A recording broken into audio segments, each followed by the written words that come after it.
ಗುರುಳೆ ಇಲ್ಲಿ ಅಘೋರ ಕಾಳಿ ಅಮ್ಮನ ಮುಂದೆ ಯಾವ ತರ ಸಮಸ್ಯೆಗಳು ತಡೆ ಹೊಡಿತೀರಾ ನೀವು? ಸರ್ ಇದು ಬಂದು ಒಂದು ಇವಾಗ ಉದಾಹರಣೆಗೆ ಏನೋ ಹೋಗ್ತಾ ಇರ್ತಾರೆ ಗಾಡಿಯಲ್ಲಿ, ಒಂಥರ ಬೆಚ್ಚ ಬೀಳಂಥದ್ದಾಗ್ಬೋದು, ಅಕಸ್ಮಾತ್ ಒಬ್ಬೊಬ್ಬರೇ ಹೋಗ್ತಾ ಇರ್ತಾರೆ, ಏನು ಹಿಂದೆ ಬಂದಿದ್ದ ಥರ ಆಗೋದು ಫೀಲು, ಅಕಸ್ಮಾತ್ ಮುಡ್ದಂಗೆ ಆಗೋದು, ಅಕಸ್ಮಾತ್ ನಿದ್ದೆ ಮಾಡ್ತಾ ಇರ್ತಾರೆ, ಏನೋ ಬಂದು ಮೇಲ್ಗಡೆ ಹಿಡ್ಕೊಂಡಂಗೆ ಆಗಬಹುದು. ಸೊ ಇನ್ನೊಂದೇನಂದ್ರೆ ಮೈ ಮೇಲೆ ಆವಾಹನೆ ಥರ ಆಗಿ ಎಷ್ಟು ಎಲ್ಲ ಕಡೆ ಸುತ್ತಾಡ್ತಾ ಇರ್ತಾರೆ, ಎಲ್ಲೂ ಹೋಗಿರಲ್ಲ. ಅದು ಎಷ್ಟೋ ದೇವಸ್ಥಾನಗಳು ಸುತ್ತಾಡಿರ್ಬೋದು, ಅಥವಾ ಎಷ್ಟೇ ಅದಕ್ಕೂ ಅಷ್ಟೇ. ಇವಾಗ ಗಾಳಿ ಬಂದೈತೆ ಅಂತಿದ್ದಂಗೆ ಕೆಲವರು ಹಾಸ್ಪಿಟ್ಲ್ ಕರ್ಕೊಂಡು ಹೋಗ್ತಾರೆ, ಅಲ್ಲೆಲ್ಲ ಟ್ರೀಟ್ಮೆಂಟ್ ಮಾಡಿಸ್ತಾರೆ.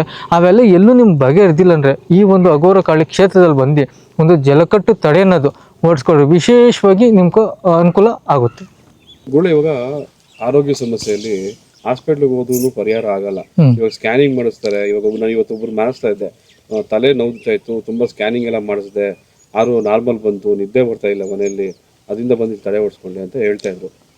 ಇದಕ್ಕೆ ಏನು ಪರಿಹಾರ ಆಗುತ್ತೆ ಸರ್? ಇದು ಬಂದ್ಬಿಟ್ಟು ಇಲ್ಲಿ ಅಘೋರ ಕಾಳಿ ಒಂದು ಕ್ಷೇತ್ರದಲ್ಲಿ ಬಂದ್ಬಿಟ್ಟು ಒಂದು ತ್ರಿಶೂಲ ತಡೆ ಅನ್ನೋದು ಇರುತ್ತೆ ಸರ್. ಆ ತ್ರಿಶೂಲ ತಡೆ ಅನ್ನೋದು ಅಮ್ಮನ ಮುಂದಗಡೆ ನೀವು ಯಾವಷ್ಟೇ ಹಾಸ್ಪಿಟ್ಲ್ ಸುತ್ತಾಡಿ ಎಲ್ಲೂ ರಿಸಲ್ಟ್ ಬಂದಿಲ್ಲ, ಎಲ್ಲ ಕಡೆ ಹೋಗಿ ನಿಮ್ಗೆಲ್ಲೂ ರಿಸಲ್ಟ್ ಬಂದಿಲ್ಲ. ಇಲ್ಲಿ ಒಂದ್ಕಿತ ಬಂದು ತಾಯಿ ಮುಂದೆ ಒಂದು ಎಲ್ಲೇ ಆಗಲಿ ಒಂದು ಹಾಸ್ಪಿಟ್ಲಲ್ಲಿ ಎಷ್ಟೇ ಒಂದು ರಿಪೋರ್ಟ್ ಮಾಡಿಸಿದ್ರು ಅದರಲ್ಲಿ ಏನೂ ರಿಸಲ್ಟ್ ಬರ್ತಾಯಿಲ್ಲ, ಎಲ್ಲ ನಾರ್ಮಲ್ ಬರ್ತಾಯಿದೆ. ತಲೆನೋವು, ಕೈ ಕಾಲು ಸುಳುಕು, ನೈಟ್ ಹೊತ್ತು ನಿದ್ದೆ ಬರಲ್ಲ, ಮನೆಯಲ್ಲಿ ಏನೋ ಒಂದು ಸೌಂಡ್ ಥರ ಆಗಬಹುದು, ಇಲ್ಲ ಮಂಕ್ ಥರ ಆಗಬಹುದು, ಎಲ್ಲ ಒಂದು ಸಮಸ್ಯೆ ಇಲ್ಲಿ ಅಘೋರ ಕಾಳಿ ಬಂದ್ಬಿಟ್ಟು ಒಂದು ತಡೆ ಹೊಡ್ಸ್ಕೊಳೋದ್ರಿಂದ ತುಂಬ ಒಂದು ವಿಶೇಷವಾಗಿ ಒಳ್ಳೆ ರಿಸಲ್ಟ್ ಬರ್ತೈತಿ. ಯಾವ ಥರ ಹೊಡಿತಾರೆ ಸರ್? ಇದು ಬಂದು ತ್ರಿಶೂಲ ತಡೆ ಅಂತ ಹೇಳ್ತಾರೆ. ಇದು ಬಂದ್ಬಿಟ್ಟು ಏನಂದ್ರೆ ಒಂದು ಹಿರಿಯರು ಹಿಂದೆ ಕಾಲದಲ್ಲಿ ಒಂದು ಊರಿಗೆ ಏನಾದ್ರು ಸಮಸ್ಯೆ ಆಯಿತು ಅಂದರೆ ಒಂದು ಎಮ್ಮೆ ತಗೊಂಬಂದು ಹೊಡೆಯೋರಂತೆ.